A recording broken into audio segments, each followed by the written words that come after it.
Pots trobar el meu primer llibre 13 a la llibreria La Roca Guinarda, carrer Xiprer, número 13 del barri del Guinardó, a la ciutat de Barcelona.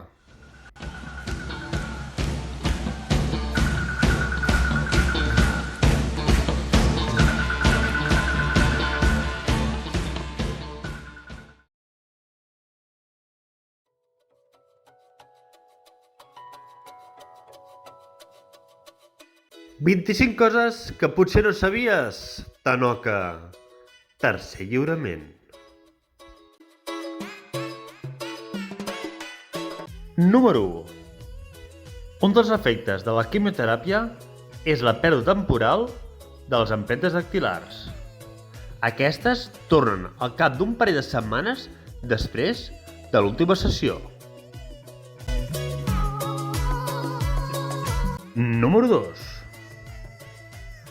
Es diu que en Leonardo da Vinci era capaç d'escriure amb una mà i dibuixar amb l'altra al mateix temps. Número 3. Existeixen tantes varietats de pomes que trigaries 20 anys a tastar-les totes si te'n mengessis una cada dia. Número 4. La màquina per fer cotó de sucre va ser creada per un dentista. Número 5. L'arribada dels humans a la Lluna va ser un any abans de la invenció de les maletes amb rodes.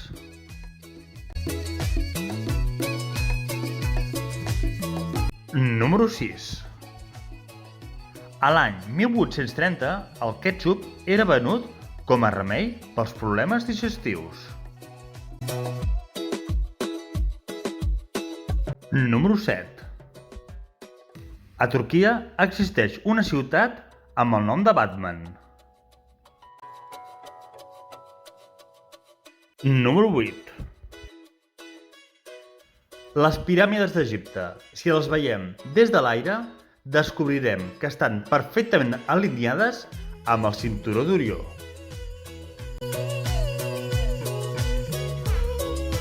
Número 9. Algunes estrelles de mar són capaces de regenerar el cos sencer a partir d'una sola pota.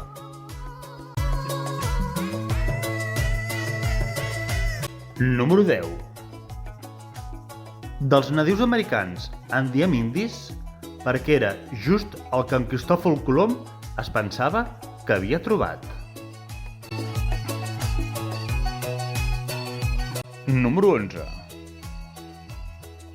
Neró, el darrer emperador romà fins a l'any 68 després de Crist, va contraure matrimoni amb un home.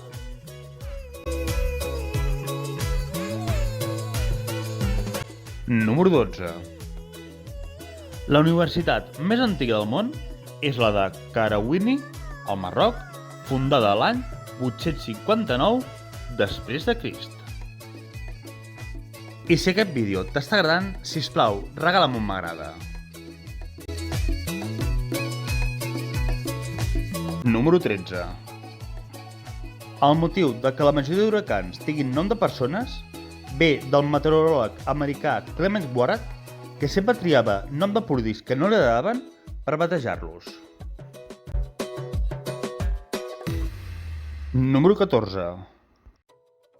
Cada gos té un nas únic, com els humans amb les empremtes dactilars. Número 15. Encara que no us sembli, Bagdad té més habitants que Rússia.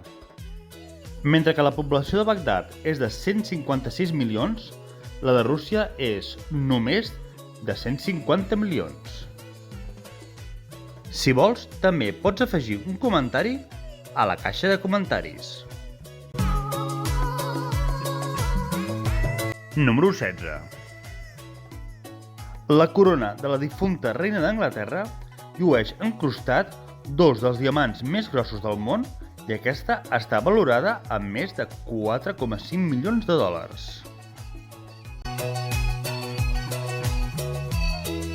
Número 17. El monopoli va ser inventat per Alice Meek, una anticapitalista que volia demostrar les injustícies del capitalisme. Número 18. El World Wide Web és el nom que rep la xarxa subterrània formada entre arrels i fongs connectades entre plantes sota terra, passant-se aliment entre elles.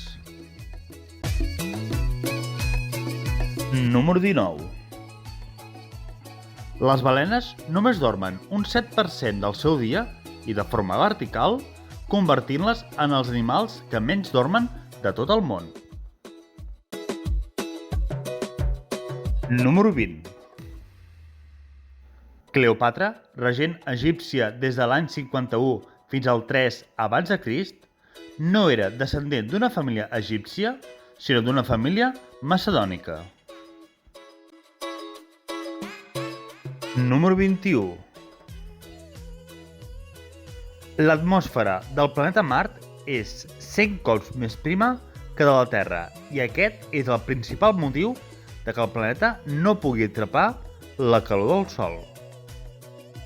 Per exemple, si poguéssim estar dempeus a la seva superfície, tindríem els peus a 20 graus i el cap a 0 graus.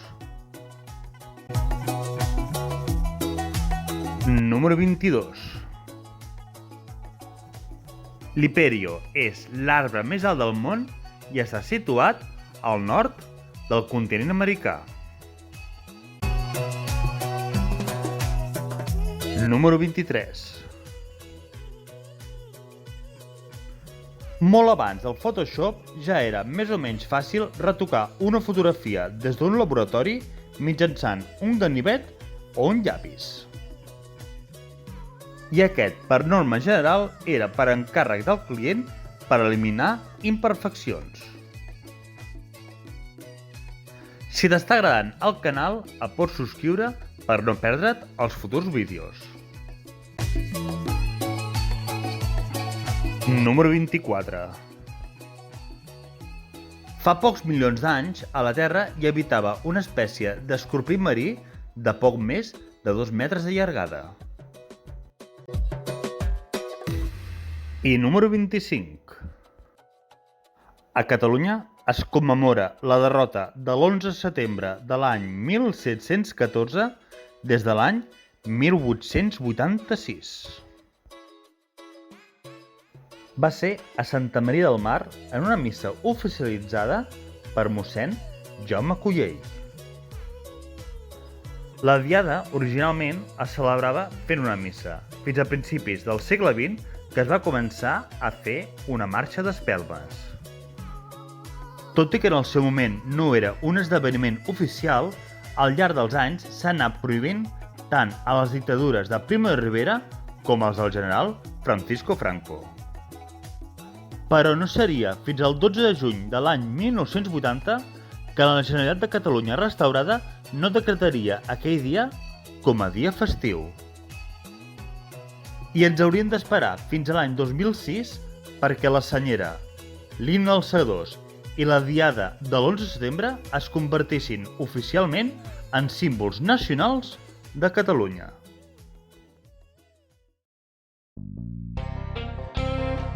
I fins aquí el vídeo d'avui. Espero que us hagi agradat. I abans d'acabar, com sempre, deixeu-me recomanar-vos la meva saga, La llegenda de l'insurgent, amb la seva primera part, 13, la segona, Els excessionistes, i la tercera, La xarxa fosca. A part de trobar 13 a la Roca Guinarda, podeu trobar les meves novel·les a Amazon, en e-book i en edició de butxaca. Per fi ha arribat la tardor, per fi.